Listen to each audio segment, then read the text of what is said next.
வணக்கம் மக்களே, நீங்கள் பார்த்து கேட்குறது மக்கள் கமிட்டி. நாங்கள் ஹோஸ்ட் இன்னைக்கு சண்டே லிஸ்ட் போட்டு சண்டே இன்னைக்கு லிஸ்ட் போட்டு ஸ்பெஷல் டாப் 5 மொரட்டு single from Marvel and DC. April fool. Hello guys, சொன்ன மாதிரியே சீக்கிரமாக வந்துட்டேனா? விடவே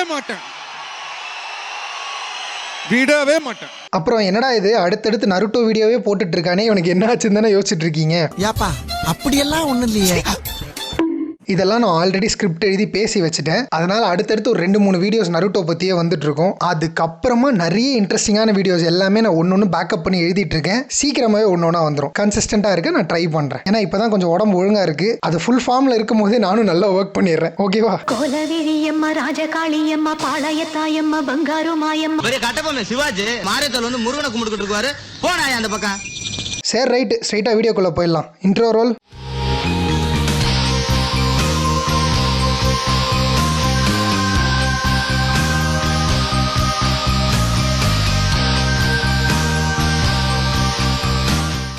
நருட்டோன்னு எடுத்துக்கிட்டிங்கன்னா அதில் ஃபேன் ஃபேவரட் கேரக்டரும் சரி, தி மோஸ்ட் பவர்ஃபுல் கேரக்டரும் சரி, ஃபேக்ஸை வச்சு மட்டுமே நம்ம அனலைஸ் பண்ணோம்னா மினட்டோ தான் அதில் டாப் டியரில் ஃபர்ஸ்ட் பொசிஷனில் இருப்போம். பவர்ஃபுல், கெரிஸ்மேட்டிக், இப்படிப்பட்ட ஒரு கேரக்டரோட என்னோட favourite top 5 moments. My top 5 moments of Minato Namikaze. Number 5, killing 1000 shinobis. இதுவே போதும் மினாட்டோ ஒரு பவர் ஹவுஸ்ன்னு ப்ரூவ் பண்ணுறதுக்கு. பவர்ஸ், அபிலிட்டி, இது எல்லாத்தையுமே ஒரு பக்கம் வச்சாலும் the sheer stamina to pull off something like this is unimaginable. Stone village shinobis அவ்வளோ அட்டகாசம் பண்ணிட்டு இருப்பாங்க. லீஃப் வில்லேஜ் சினோபிஸும் என்ன பண்றதுன்னு தெரியாம இருக்கிறப்பதான் என் தலைவன் உள்ள வந்து நான் பாத்துக்கிறேன்னு சொல்லி வார்ஃபீல்டுக்கு போய் மேசக்கர் பண்ணிருப்பான். 1 vs 1000 பேட்லயே ஒரு ஒன் சைடட் பேட்டிலா தான் போயிட்டு இருக்கும் அந்த இடத்துல. இது ஒரு பக்கம் இருக்க ஸ்டோன் வில்லேஜ் சுச்சிகாகே, அவன் இன்னும் மோசம். தம்மா தூண்டு இருந்துட்டு சுத்தமா அடங்கவே மாட்டேன்னு அவ்வளவு மோசமா பேசிட்டு இருப்பான் அந்த மீட்டிங்ல. ஆனா மினட்டோ ஒரு ஆள் 1000 ஷினோபிஸை போட்டு தள்ளிட்டாங்க அப்படின்னு தெரிஞ்ச உடனே கொஞ்சம் கூட யோசிக்காம அப்படியே பேக் அடிச்சிருப்பாங்க. இந்த ஒரு விஷயமே எவ்வளவு ஸ்பெக்டாகுலரா இருக்குன்னு பாருங்களேன். ஒரே ஒரு ஷினோபி ஒரு வில்லேஜையே பயப்பட வச்சிருப்பான். கையில மட்டும் மினாட்டோ அந்த கூனாயை எடுத்துட்டான். தலைவன் வேற லெவல்.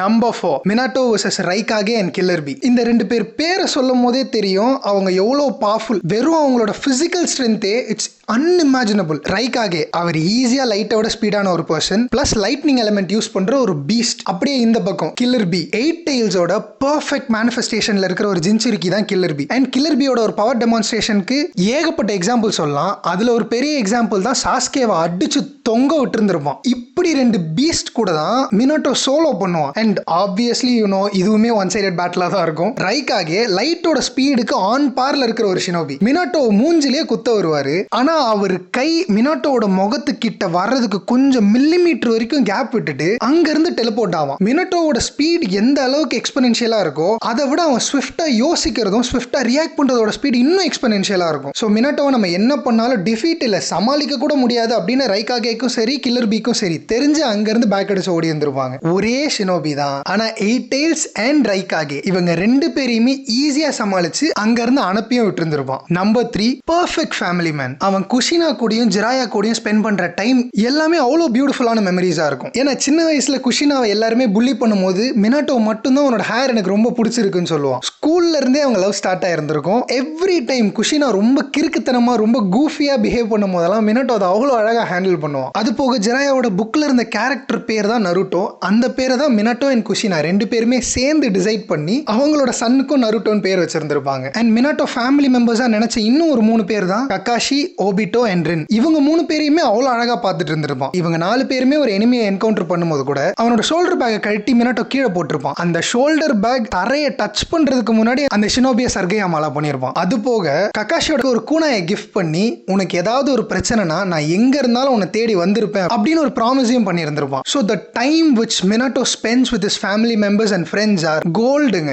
இவ்வளோ ஒரு பவர் ஹவுஸான கேரக்டருக்கு இப்படி ஒரு சாஃப்ட் கார்னரான ரைட்டிங்கை எழுதுறதுன்றதெல்லாம் it's beautiful. Minato is a perfect person, perfect friend and an awesome father. Number 2, 4th great ninja war நடக்கும்போது ஒரோச்சிமாரு இதுக்கு முன்னாடி இருந்த எல்லா ஹொகாகேஸையும் ரீஅனிமேஷன் ஜுட்சு வச்சு சம்மன் பண்ணியிருந்திருப்பான். இங்கேயுமே ஒரு ரொம்ப இன்ட்ரெஸ்டிங்கான விஷயம் தோணுது, நான் அதையும் சொல்லிடுறேன். ஃபர்ஸ்ட் ஃப்ளைங் ரைசினை கண்டுபிடிச்சது மினாட்டோ தான். அதுக்கப்புறம் கிஷிமோட்டோ என்ன நினைச்சாருன்னு தெரியல, அந்த மேண்ட்ல அப்படியே தூக்கி டோபிராமாட்ட கொடுத்துட்டாரு. பட் ஒரிஜினலாவே ஃப்ளையிங் ரைஜினை கண்டுபிடிச்சது மினாட்டோ தான். அப் அன்டில் கிளாசிக் நருட்டோ மினாட்டோ தான் ரொம்ப பவர்ஃபுல்லான கேரக்டரா இருந்திருக்காங்க. அதுக்கப்புறம் இந்த ஒரு கேரக்டரையே நம்ம ரொம்ப ஓப்போடா வச்சுட்டோம்னா என்ன பண்றதுன்னு கிஷிமோட்டோ நினைச்சாரோ என்னமோ, ஷிப்புடன்ல god of shinobi powerful character இவர் தான் நருட்டோல அப்படின்னு ஹாஷிராமா செஞ்சுக்கு அந்த மேண்ட்ல கொடுத்துட்டாரு. ஃப்ளையிங் ரைஜினை இங்க எடுத்து டோபிராமா செஞ்சுட்டு கொடுத்துட்டாரு. சரி விடுங்க, நான் ரொம்ப ஆஃப் டாபிக் போயிட்டு இருக்கணும். சரி, இப்ப கிஷிமோட்டோ சொன்ன மாதிரியே பார்த்தாலும் ஃப்ளையிங் ரைஜின் கண்டுபிடிச்சது டோபிராமா தான். ஆனா ரீஅனிமேட் ஆன 4 ஷினோபிஸும் வார்ஃபீல்டுக்கு கிளம்பி இருப்பாங்க. ஃபர்ஸ்ட் அந்த வார்ஃபீல்டுக்கு வர்றது மினாட்டோவா தான் இருப்பான். இதுல என்னடா பெரிய விஷயம் தானே கேட்பீங்க. மினாட்டோ அந்த வார்ஃபீல்டுக்கு வந்து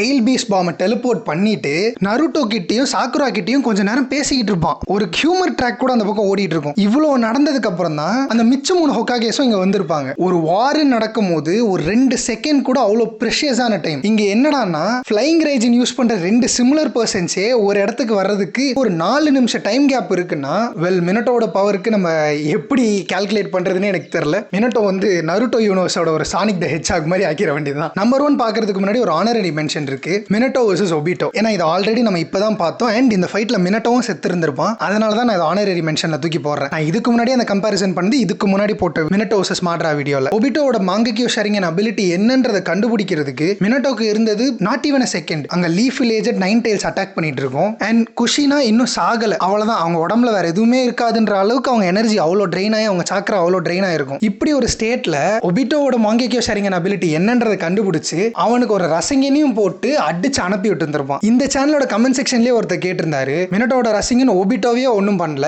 நீ என்னடானா மாட்ராவோட சுசானோவே உடைக்கும் சொல்றியே அப்படின்னு ஒருத்தர் கேட்டிருந்தார். ஒபிட்டோ கிட்ட ஹாஷிராமா செல்ஸ் இருக்கு, ஈஸியா ரீஜெனரேட் ஆகலாம். அந்த டைம்ல ஹாஷிராமா செல்ஸோட தான் இருப்பான் ஒபிட்டோ. ஸோ அவனோட ரீஜெனரேட்டிவ் அபிலிட்டி எக்ஸ்போனென்ஷியலா இன்க்ரீஸ் ஆயிருக்கும். ஸோ இப்போ அது கிளியர் ஆயிருக்கும்னு நினைக்கிறேன். நம்பர் 1, கக்காஷி ஒபிட்டோவை கொல்ல போயிருந்திருப்பான். ஆனா அவனை ஸ்டாப் பண்ணின்னு சொல்றத விட அதுக்கு முன்னாடியே மினாட்டோ போய் ஒபிட்டோவை கொண்டு இருந்திருப்பான். அந்த இடத்துல வர டயலாக்ஸ்ல தான் மினாட்டோட கேரக்டர் பயங்கரமா டெவலப் பண்ணியிருந்திருக்கும். நான் உனக்கு எல்லாத்தையுமே சொல்லி கொடுத்தேன், ஆனா இந்த மாதிரி ஒரு சிச்சுவேஷன்ல நான் உனக்கு எப்படி பிஹேவ் பண்ணணும் and revenge is not at all an option அப்படின்னு அவனுக்கு சொல்லியே கொடுக்கல அப்படின்னு மினாட்டோ ஃபீல் பண்ணியிருந்திருப்பான். I don't teach you this அப்படின்னு சொல்ற அந்த சீன் எல்லாமே சூப்பர் சீன்ஸுங்க. மேட்டர் ஆஃப் ஃபேக்ட் அவங்க இங்க ஃப்ளையிங் ரீஜனை பத்தி மட்டும் தான் பேசிட்டு இருப்பாங்க. பட் எனக்கு மினாட்டோ பேசுறது எல்லாமே இந்த மாதிரி தான் கன்வே ஆச்சு. அவ்வளோ தப்பு பண்ணிட்டான், ஆனா அவன் என் ஸ்டூடெண்ட் தான், அவனை நானே கொல்ற மாதிரியும் ஆயிடுச்சு. நான் ஒருத்தங்கிட்ட இப்படிதான் இருக்கணும், இப்படி இருக்கக்கூடாதுன்ற அளவுக்கு நான் அவனுக்கு டீச் பண்ணியிருந்தா அவன் இந்த மாதிரி ஒரு பாத்தை சூஸ் பண்ணியிருந்திருக்க மாட்டான் அப்படின்னு அந்த மினாட்டோட கான்சியன்ஸே அவனை கொன்னுட்டு இருக்குன்றதை தாண்டி கேள்வி கேட்டுட்டு இருக்கும்.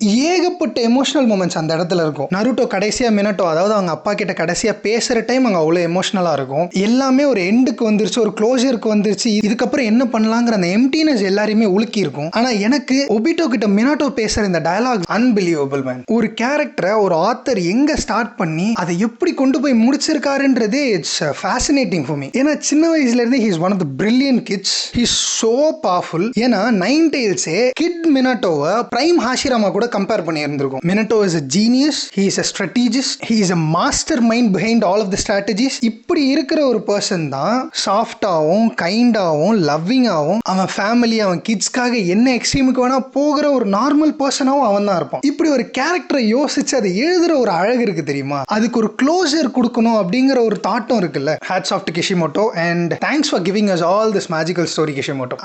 அப்புறம் அவள் தான் வீடியோ முடிஞ்சு. அடுத்து ஒரு சூப்பரான வீடியோல மீட் பண்ணுவோம். அடுத்தடுத்து நிறைய வீடியோஸ் வந்துட்டு இருக்கு. கன்சிஸ்டன்டா இருக்க ட்ரை பண்றேன். உங்களை இன்னமே நான் தலை குனிய விடவே மாட்டேன். நடக்காது. ஓகே, பாய்.